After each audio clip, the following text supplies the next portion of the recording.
Hello and good morning, friends. In continuation of chapter number 6, molecular basis of inheritance.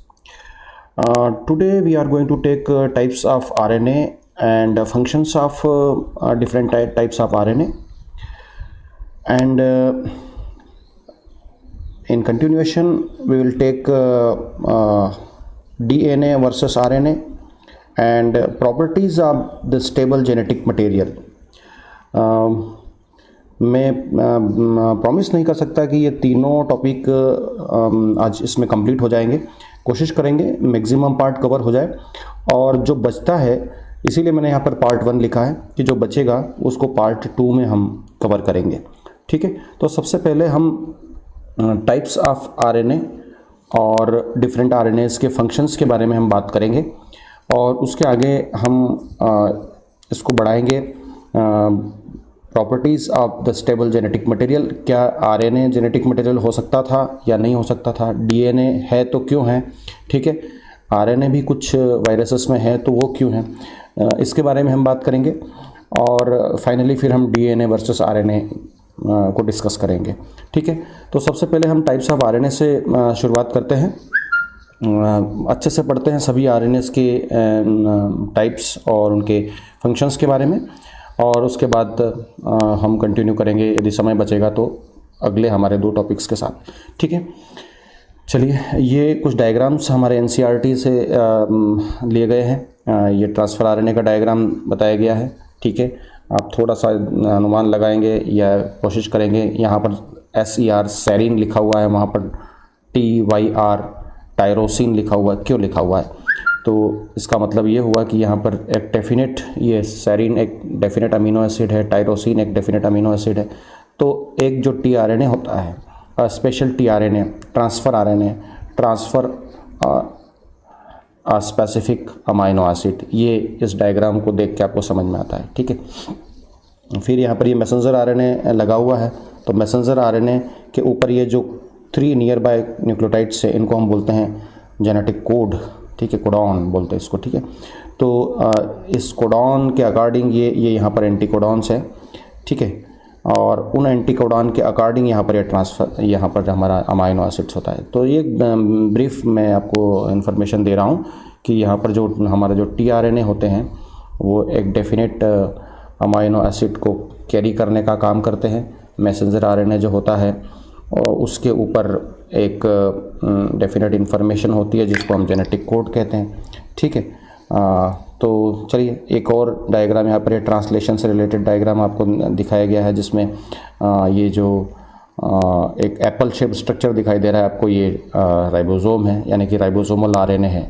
ठीक है, तीनों तरीके के आरएनए आप यहाँ देख सकते हैं, ट्रांसफ़र आरएनए, मैसेंजर आरएनए और ribosomal RNA, which is going to take part in formation of ribosomes. ठीक है, तो चलिए, ये एक जनरल इन्फॉर्मेशन मैंने आपको यहाँ पर दे दी। आगे चलते हैं और देखते हैं in different types of RNA के बारे में।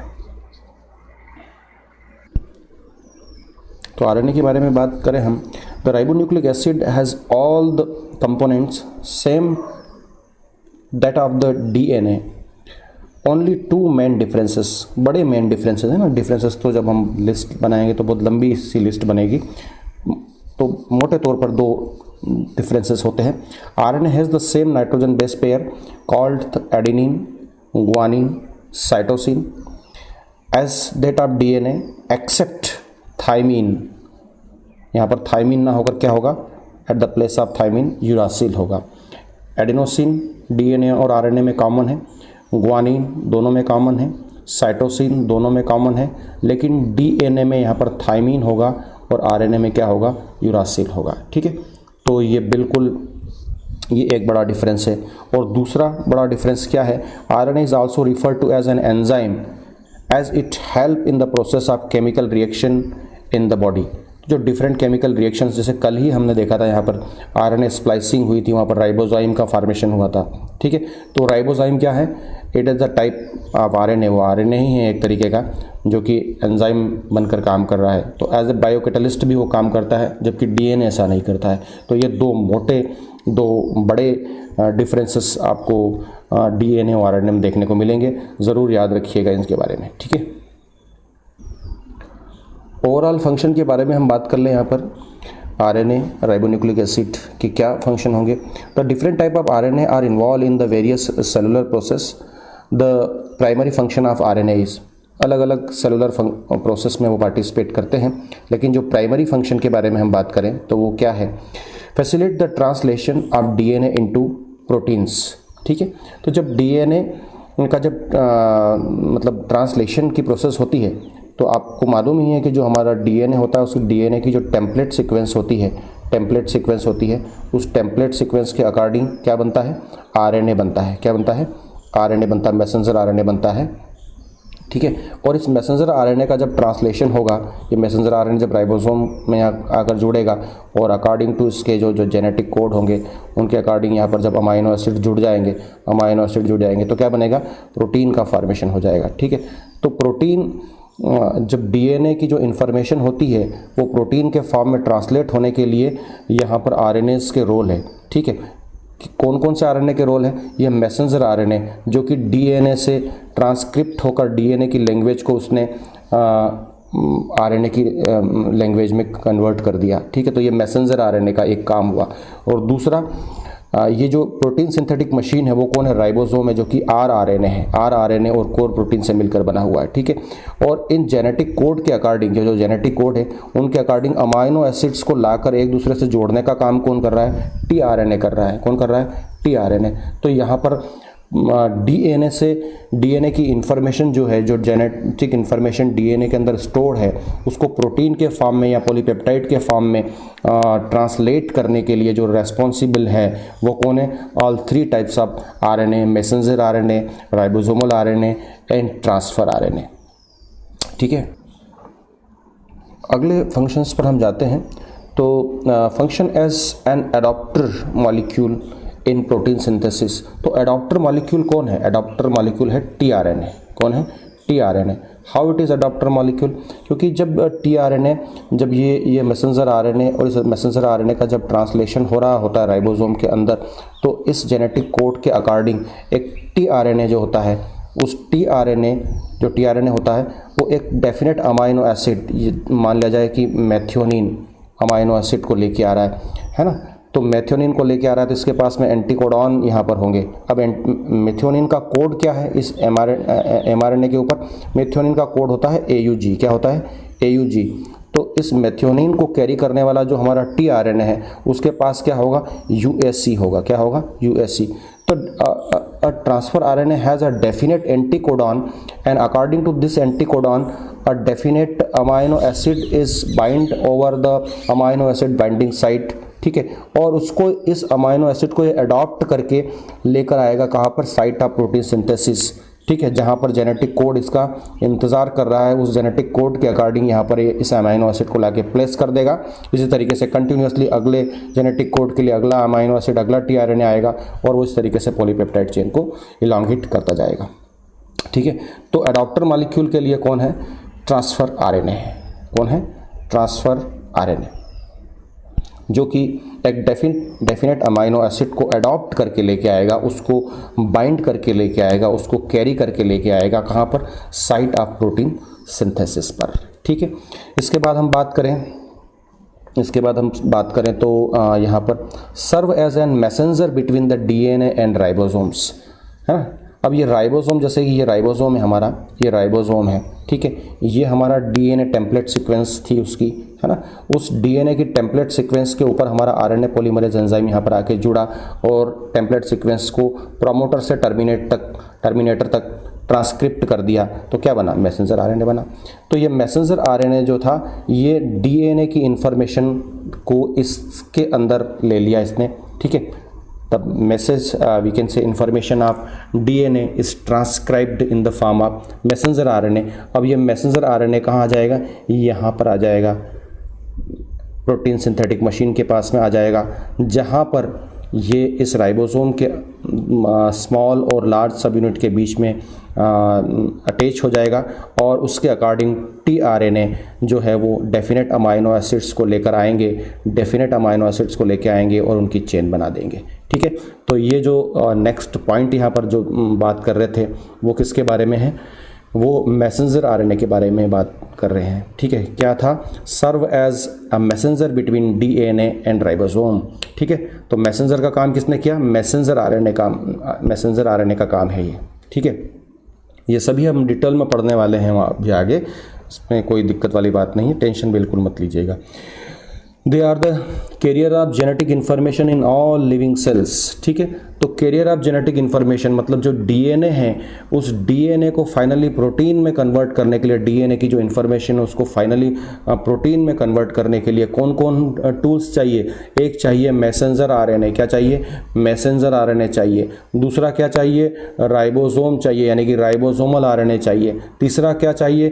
तीसरा चाहिए ट्रांसफर आरएनए, जो कि अमाइनो एसिड्स को लेके आएगा।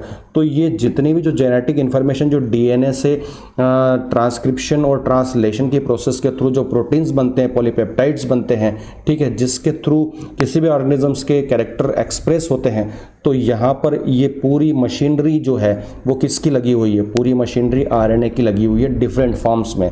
मैसेंजर आरएनए के फॉर्म में, राइबोसोमल आरएनए के फॉर्म में जो कि राइबोसोम बनाएगा, ट्रांसफर आरएनए के फॉर्म में जो कि अमीनो एसिड्स को कैरी करके लेके आएगा, उनकी चेन बनाएगा, उन अमीनो एसिड से पॉलीपेप्टाइड्स बनेंगे, उन पॉलीपेप्टाइड से प्रोटीन्स बनेंगे।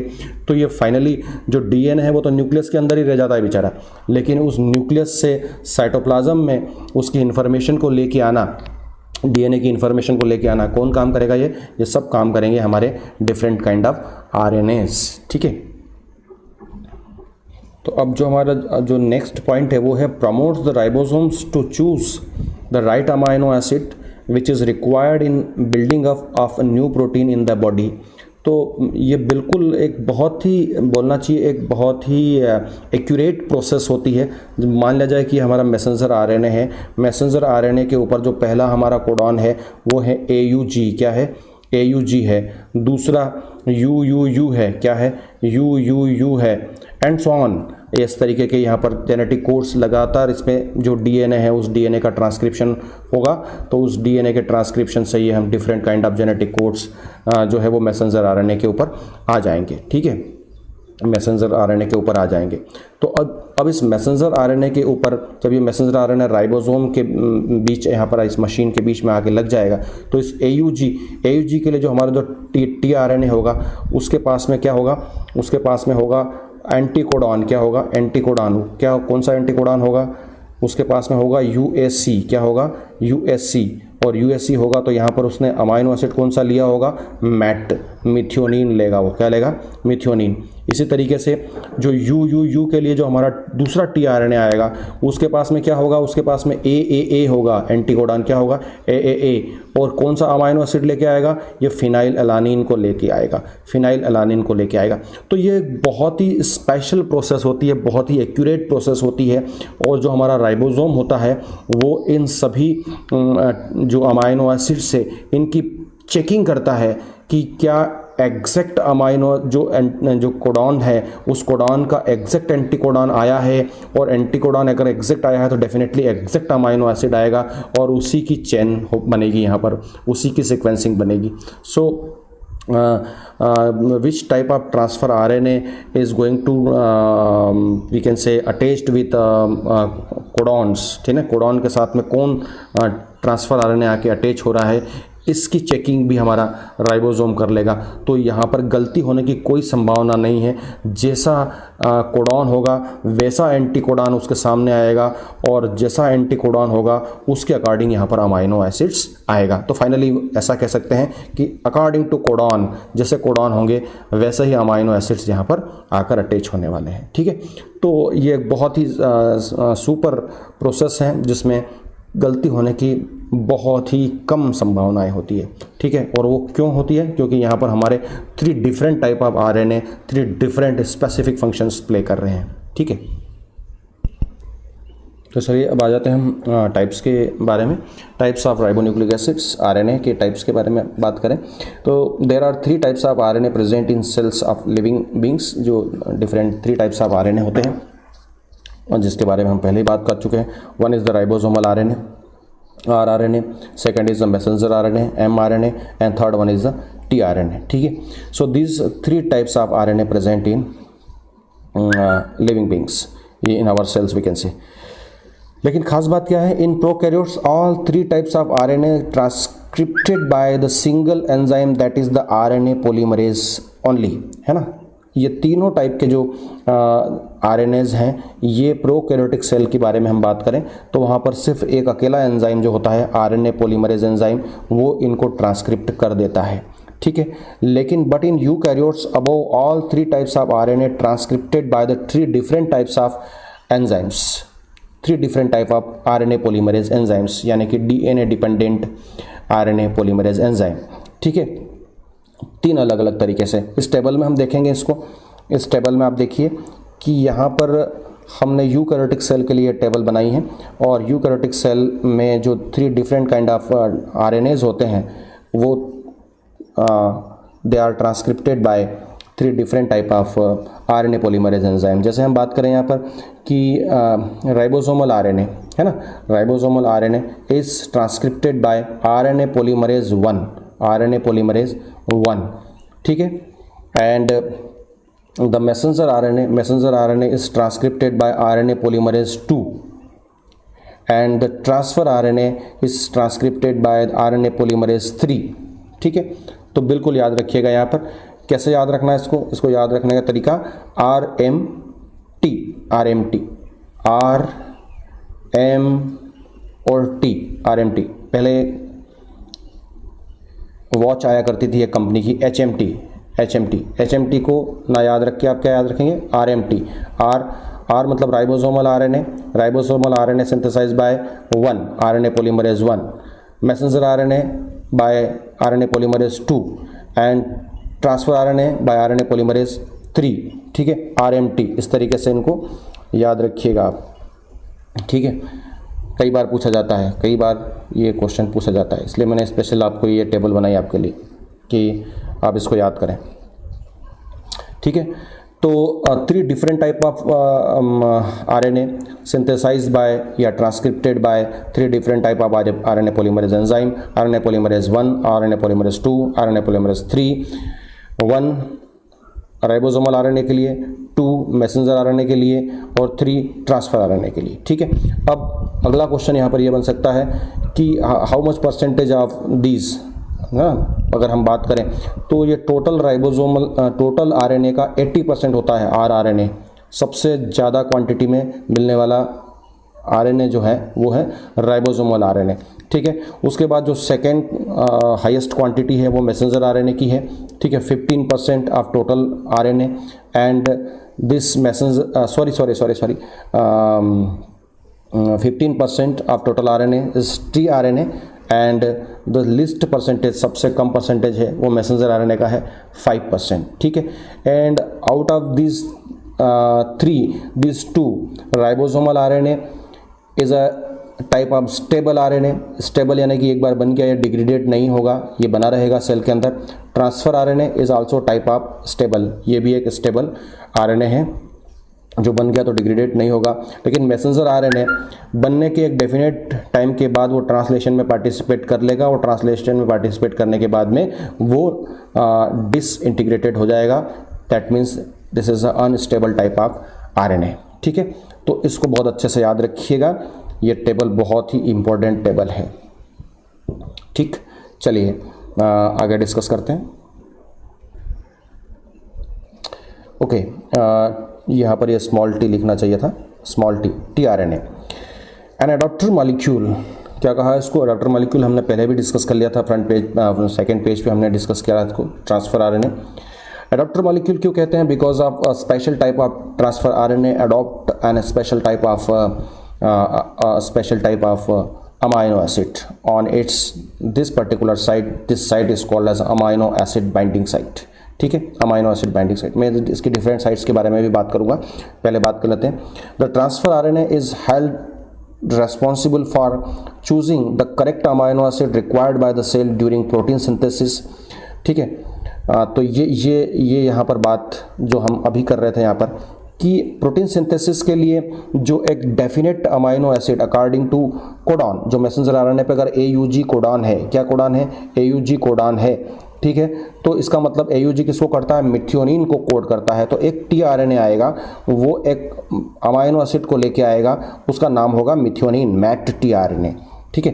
Mat methionine is the amino acid and the particular tRNA which carry methionine is called as met tRNA। इसी तरीके से सेरिन को कैरी करने वाला सैर tRNA इसको बोलेंगे, टायरोसिन tRNA, इस तरीके से इसको बोलेंगे, ठीक है। तो AUG कोडान है, तो इसको इसके जगह पर मिथ्योनिन अमीनो एसिड आना चाहिए, तो बिल्कुल मिथ्योनिन अमीनो एसिड आएगा। और इसकी पुष्टि कैसे होगी, क्योंकि यहाँ पर इस tRNA के ऊपर एंटी कोडान जो होगा वो होगा UAC। क्या होगा, UAC, ठीक है। तो जो कोडॉन है उसके अकॉर्डिंग एंटी कोडॉन्स होने चाहिए जो कि tRNA पर होगा, और इस एंटी कोडॉन के अकॉर्डिंग यहाँ पर इसके पास में जो है एक डेफिनेट अमाइनो एसिड होगा, ठीक है। तो ये बात आपको अच्छे से समझ में आ गई होगी। बार बार हम इस बारे में डिस्कस कर रहे हैं, ठीक है। अगर हमने इस बात को नहीं समझा तो फिर तो पूरी ट्रांसलेशन की प्रोसेस ही समझ में नहीं आएगी अपने को, ठीक है। तो चलिए आगे और बढ़ते हैं। ये स्मॉल टी है। This is also called as soluble RNA। ये सॉल्यूबल RNA के नाम से भी जाना जाता है, and it is form a link between the messenger RNA and the amino acids, ठीक है। तो मैसेंजर RNA, ये मैसेंजर RNA था, इसके ऊपर कोडॉन था AUG और मैसेंजर RNA और अमाइनो एसिड के बीच में लिंक का मतलब क्या हुआ कि भाई अमाइनो एसिड कहाँ पर, जैसे सेल के अंदर एक मैट अमाइनो एसिड घूम रहा है, मिथ्योनिन घूम रहा है, तो इस AUG को क्या चाहिए, AUG के अकॉर्डिंग मिथ्योनिन आना चाहिए। यहाँ पर मिथ्योनिन को यहाँ पर चेन बनाया जाएगा, अगला जो भी होगा उसके अकॉर्डिंग यहाँ पर UUU है, मैंने डिस्कस किया था आपसे, UUU है, तो इसके लिए फिनाइललानीन आना चाहिए, ठीक है। तो अब मिथ्योनिन के लिए जो लिंक का काम कौन करेगा, ये हमारा tRNA लिंक करेगा, क्योंकि tRNA के पास में क्या एंटीकोडॉन होंगे, UAC होगा। क्या होगा, UAC। तो ये सीधी सी बात ये होती है कि जो मैसेंजर RNA के ऊपर जो कोडॉन है उसका एंटीकोडॉन हमारे tRNA के ऊपर होता है, और उस एंटीकोडॉन के अकॉर्डिंग डेफिनेट अमाइनो एसिड वो कैरी करता है। तो इसी बारे में बात की हुई है यहाँ पर। इसको एक बार, इस सेंटेंस को एक बार और पढ़ लीजिए तो आपको क्लियर हो जाएगा। क्या रहेगा, this is also called as soluble RNA। Soluble तो इसलिए कि वो सॉल्यूबल फॉर्म में भी होगा वहाँ पर, ठीक है। तो soluble and it forms a link between the messenger RNA and the amino acids, ठीक है। तो इस डायग्राम में आप देखें, इसको इस डायग्राम में देखें, ये भी हमारा मैसेंजर RNA, ये मैसेंजर RNA है, ठीक है। इस मैसेंजर RNA के ऊपर ये कोडॉन है, ठीक है। इस कोडॉन ये AUG कोडॉन है, ठीक है, AUG कोडॉन है। तो उसका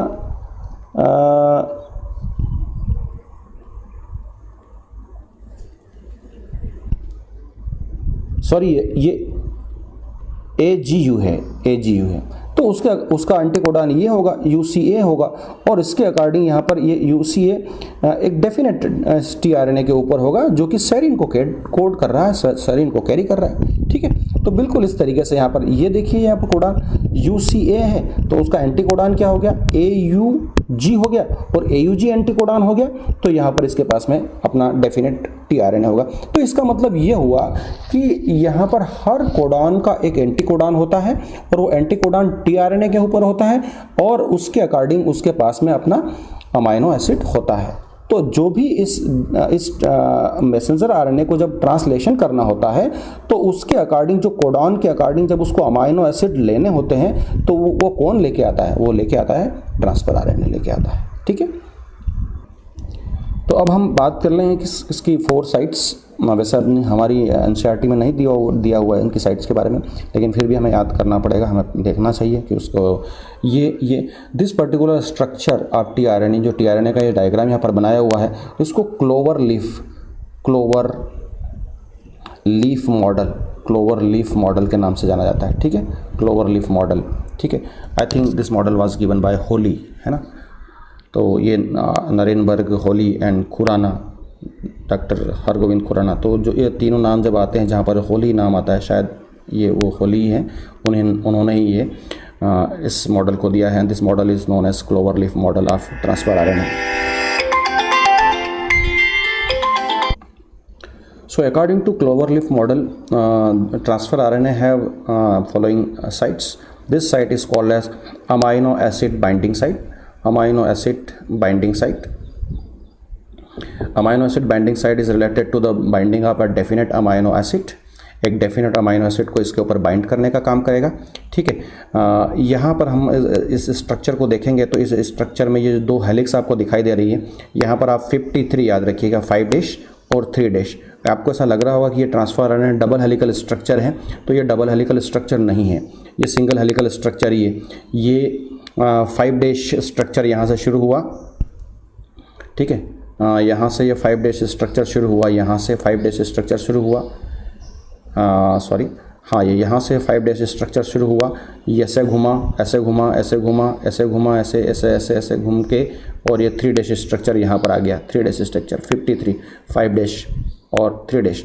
तो यहाँ पर जो 3' स्ट्रक्चर होता है, ये जो 3' स्ट्रक्चर है इसका, इस पर्टिकुलर साइट पे 53 जो अपन लिख रहे हैं 5' और यहाँ पर ये 3' लिख रहे हैं 3'। तो इस 3' के ऊपर फ्री हाइड्रोक्सिल ग्रुप होता है, OH ग्रुप होता है, and with the help of this hydroxyl group this particular site amino acid binding site is able to bind a specific amino acid, एक स्पेसिफिक अमाइनो एसिड को यहाँ पर bind up करेगा। अब आप इस ट्रांसफर आरएनए का जब स्ट्रक्चर देखेंगे तो इस स्ट्रक्चर में आपको इस तरीके से स्टेम एंड लूप दोनों दिखाई देंगे, stem and loop both will be seen simultaneously, दोनों एक साथ आपको यहाँ पर दिखाई देंगे, ठीक है। ये तो स्टेम का मतलब ये हुआ कि यहाँ पर कप्लीमेंट्री न्यूक्लियोटाइड आमने सामने आ गए, जैसे यहाँ पर A था और यहाँ सामने U आ गया, तो इनके बीच में, सॉरी ये U आ गया तो इनके बीच में डबल बॉन्ड बन गया। इसी तरीके से यहाँ पर C था, उसके सामने G आ गया, तो यहाँ पर ये ट्रिपल बॉन्ड इनके सामने बन गया, ठीक है। तो जो स्टेम होते हैं, दीज आर द स्टेम, ये स्टेम है, ये भी स्टेम है, ये भी स्टेम है, ये भी स्टेम जो हैं वो क्या करते हैं, वो पेयर्ड न्यूक्लियोटाइड को शो करते हैं।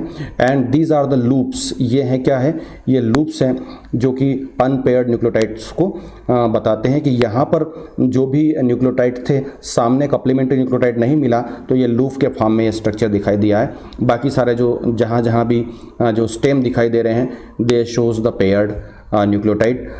Fortunately, complementary nucleotide will come on front of each other. They will form hydrogen bonds with each other to form stems, ठीक है। और जहाँ पर कप्लीमेंट्री न्यूक्लियोटाइड नहीं मिले, वहाँ पर उन्होंने हाइड्रोजन बॉन्ड नहीं बना पाए और वो लूप लाइक स्ट्रक्चर देखने को आपको मिलता है, ठीक है। तो जब आप इसके स्ट्रक्चर को एक्सप्लेन करें, सबसे पहले यहाँ पर लिखिएगा, there are 2 types of structure seen in the clover leaf model of tRNA. One is stem and second is loop. Stem representing the paired nucleotide of the same helix, एक ही helix के हैं वो, और जो loop representing unpaired nucleotides of the same helix, ठीक है। और फिर आप अमाइनो एसिड बाइंडिंग साइट के बारे में बोलिएगा कि अमाइनो एसिड बाइंडिंग साइट जो होती है, वहाँ पर एक डेफिनेट अमाइनो एसिड, उसकी जो 3' एंड होता है, उसके ऊपर फ्री हाइड्रोक्सिल ग्रुप होता है, और जिसके साथ में एक अमाइनो एसिड जो होता है वो बाइंड करता है, ठीक है। उसके बाद में हम बात करें इस साइट की, इस साइट को हम DHU साइट के नाम से जानते हैं, DHU site, dihydroxy uracil site, dihydroxy uracil site. And this particular site is responsible for synthesis of an enzyme. This is called as amino acyl synthase. याद रखिएगा, मैं लिख नहीं पाऊंगा यहाँ पर इतना लंबा चौड़ा, amino acyl synthase.